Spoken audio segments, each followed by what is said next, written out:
Many thanks for staying with In Your Interest. From pressure to praise, Washington's message on the H-1B visa, it's getting sharper and it's getting stricter. So the two questions that we're trying to understand, is this a cleanup of the H-1B fraud that J.D. Vance is talking about? Or is this a quiet narrowing of the American dream for the global talent? Take a look at this. For decades, the H-1B visa has been the ultimate golden ticket for thousands of Indian engineers and tech professionals. It was the primary bridge to the American dream, but that bridge is under heavy construction and the toll to cross it has never been this high.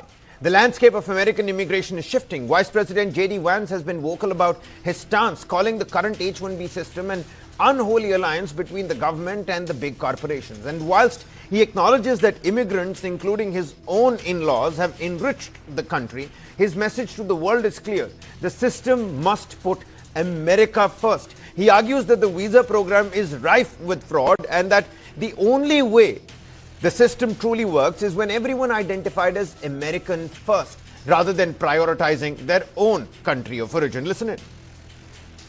You can believe on the one hand that there's a lot of fraud in the H-1B system, while also believing that there are people who have come to the United States in the past who have enriched this country. And look, I'm married to the daughter of immigrants from India, and I love my in-laws, and they're great people, and they've been great contributors to the United States of America. But I also think that when you become an American citizen, whether your family has 9 generations of lineage in the United States or whether your family has 0 generations of lineage in the United States, one of the responsibilities that we must expect of citizens, and of course, it's always hard to talk in specifics about your situation because I don't know about it, but one of the obligations of citizens is that you have to think about the best interest of the country and not the country you came from beforehand and not of any sort of any group that you came from. You've got to think of yourself as an American. The system only works if everybody thinks of themselves as an American. Well, beyond the rhetoric, the new rules on the ground are creating a much harsher reality. We're seeing a move towards a one beneficiary lottery rule to stop the fraud and a massive proposed $100,000 H-1B fee that could effectively shut out smaller firms and the new applicants. Selection is no longer just about luck. It's about moving towards a wage-based system that favors only the highest earners. And for Indian IT firms, the outsourcing pipeline is being squeezed by stricter vetting and rising costs that could jump by more than 30%. Indians still receive the largest share of H-1B visas, around 71%, with China a distant second. However, approvals for top Indian companies have fallen sharply in the fiscal year 2025. Only 3 Indian firms remain in the top 25 H-1B employers. American tech giants now dominate the new approvals. The stricter rules are cutting the outsourcing pipeline for Indian IT companies and making them less competitive in the US market. Layoffs and visa pressures are pushing many Indians to return back home. And the policy shift may help reverse the brain drain for India, but it is disrupting many careers and forcing the IT sector to adapt and look at new markets. An esteemed set of panelists with us on the broadcast. The big questions that we're trying to understand. Does the America First approach risk stifling innovation in the United States by making it too difficult for global talent to stay? How can the US balance its desire for national identity and security with the reality that its tech dominance was built on immigrant labor? Ambassador Meera Shankar, former ambassador to the United States of America. Irina Sukerman, geopolitical analyst, joining us live from New York, USA. Irina, let's get the snowball rolling with you. I'll go to the ambassador just next. The vice president says that there is a lot of fraud, is what he calls it, in the system. How real and how widespread is this problem really? Are we looking at isolated abuse? Are we looking at systemic loopholes? And what should New Delhi be taking away from this? Well, thank you so much for asking this question. I think J.D. Vance should have specified exactly what percentage of cases are found to be fraudulent. I'm sure that data exists, and I think there is a good reason why he chose to use abstract terms. First, he probably doesn't know, he probably didn't bother looking up how many of these fraud cases are actually being pursued by the U.S. Second, he spoke highly of his in-laws, Irina. I think he would have looked it up, considering the kind of questions he's been facing with H-1B visa and, of course, the lineage of his own spouse. So, that implies that if he does know, he prefers not to say, because when you say a lot, you can imagine any number. Whereas if you have fair a enough. specific data, it may not appear as high as he makes it claim. There's a couple of things disturbing about his comments. One, he seems to assume that it's the nationals, people who have immigrant background, who are giving preferential treatment to other people from their countries of origin. There's no basis to make such statement unless, again, he has specific numbers in mind. Arguably, it's actually people like Elon Musk, meaning huge businesses who benefit from massive importation of cheap labor, who are much more likely to abuse the system in that way.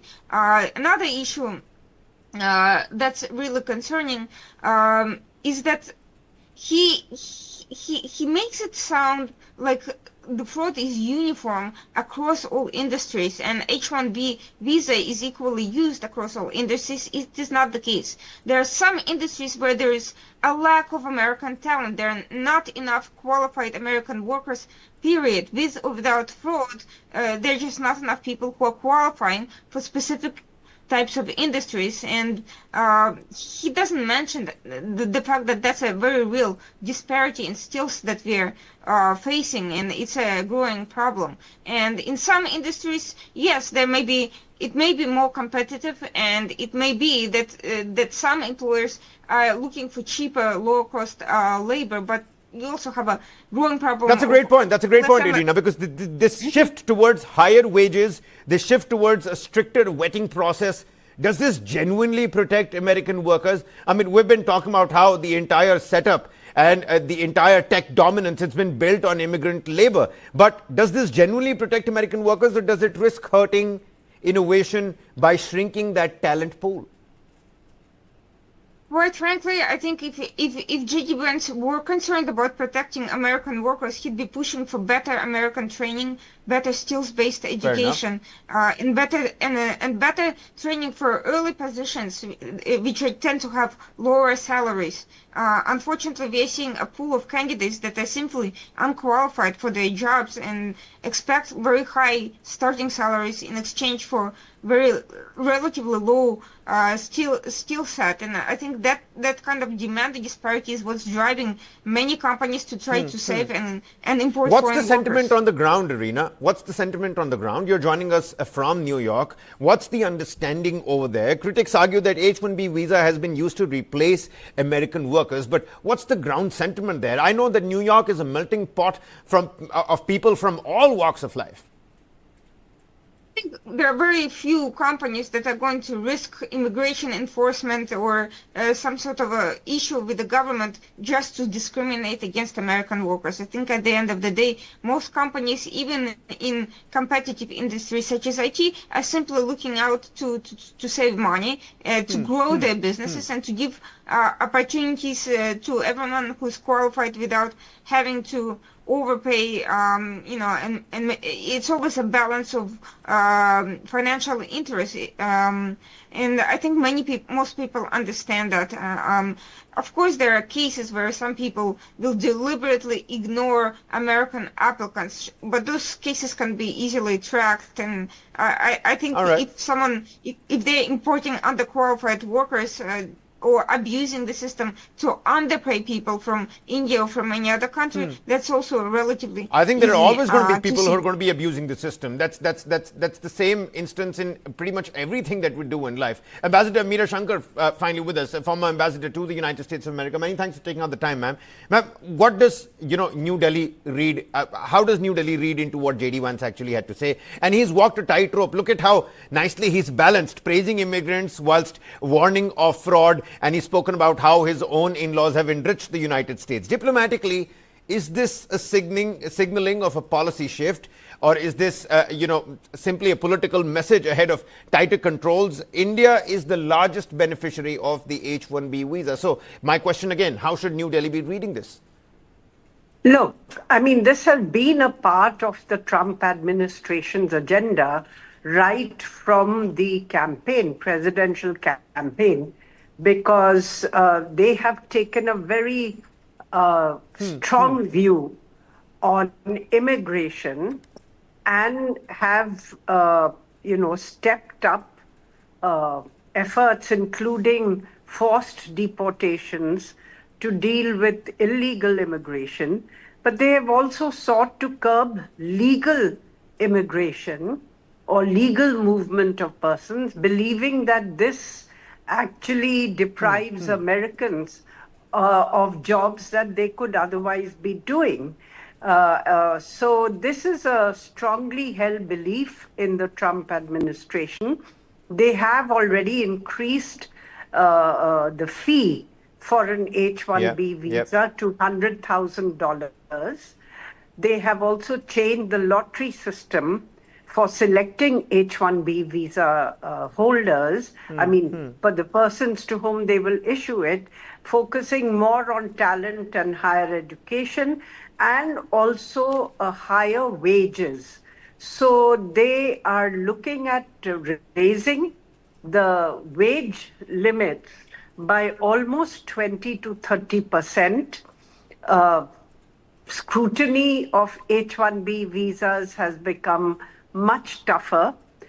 So overall, it is a restrictive program, but I don't think that we can take objection to what Vice President Vance is saying, that those Indian origin persons who are American nationals, their first loyalty is to America because they are American citizens.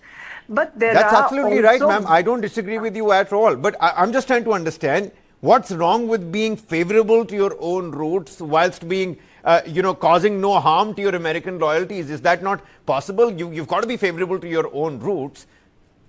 Well, I suppose up to a point, but not where it is seen as your primary loyalty or where it begins to, play a role in domestic politics in the US. So, India was a non-partisan issue between Democrats and Republicans for a long time. And I think we should keep it that way. And quite frankly, the Indian American community needs to mobilize more with regard to American policies, with regard to American politics, with regard to American culture, rather than with regard to Indian politics, with regard to, their, like, for instance, if you build a huge statue of Hanuman in Texas, the temple was fine, but you build a huge outsized statue of Hanuman in Texas in a very, very conservative state. Now that leads to opposition from Christian conservatives within the state. So I think you have to be conscious that you operate within the comfort level of American society and polity. It is the third largest statue in the United States. You know that, Ambassador. It's the third largest statue in the United States. And the people who are working for the temple authorities, they continuously say that we paid, for this statue ourselves. It's not the tax money. We used our own money. We pooled in and we put in. But you're right. They should be conscious about the kind of community that, is placed in that area of Texas. Let me just quickly read out a quote to you. This is Donald Trump. This is, I think, late 2025, November 2025. This is a part of the US-Saudi Investment Forum, sharing the stage with Mohammed bin Salman. He was talking about how the Saudis are allowed to bring their own workers. He says, if you're coming here and if you find that we don't have people that do the work that you want to be done, we're allowing you to bring people. Get those plants open. We want you to get that, and we want you to teach our people how to make those computer chips and the other things, which is, again, the tech dominance that has been built on the immigrant labor, which I was talking to Irina about. He also says that, I love MAGA, but this is MAGA, and those people are going to teach our people how to make computer chips, and in a short period of time, you can't expect the unemployment line to help fill up those job vacancies. So there is a selective approach here as well. I agree with what you're saying, Ambassador. We if I may add here. Please, Ambassador. I do not oppose your view that the immigrant community have contributed significantly to America, enriching it. They are the communities who work the hardest. Yes, ma'am. And the Indian American community used to be seen not so long ago as the model minority because it was well educated. Most had master's degrees or doctorates. They were there in the engineering and science backgrounds where not many Americans wanted to go. And they also were amongst the highest taxpayers in the United States, also contributed to the innovative success of Silicon Valley. So, yes, the Indian American community has contributed enormously to America's competitiveness as an economy and to innovation within the American economy and to entrepreneurship. You're right. But I would say that America, like much of Western Europe, is going through a phase where immigration is viewed with suspicion and with apprehension, and immigrants are seen as the root cause of the problems which America faces. Now, there's a racist element clearly to this because it, I think, also flows from fears about, demographic decline of white America and who gets anxieties about who gets to control the American polity and economy in future. So there is a racist element to this. And in fact, you have people like Pankaj Mishra who now say that the big fault line of the world now is no longer religion, but color. And it's the white world versus the rest. This was a turning point event.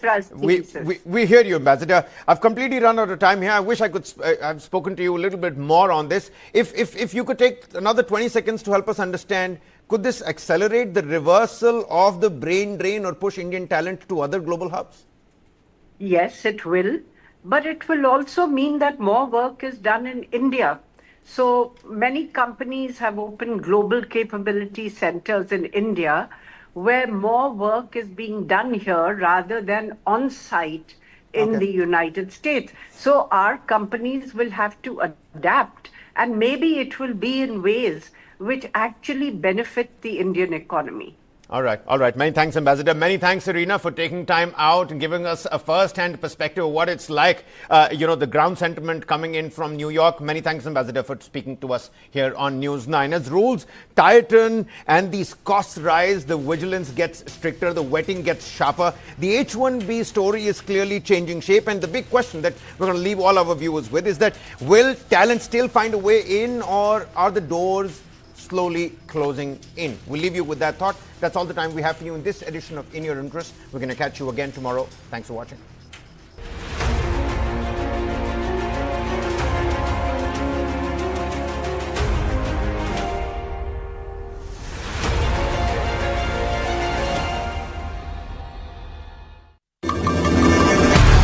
In Kerala, politics turns tense yet again. Makalakka Namaskaram. Can fate and Sabrimala torpedo politics? Will corruption allegations decide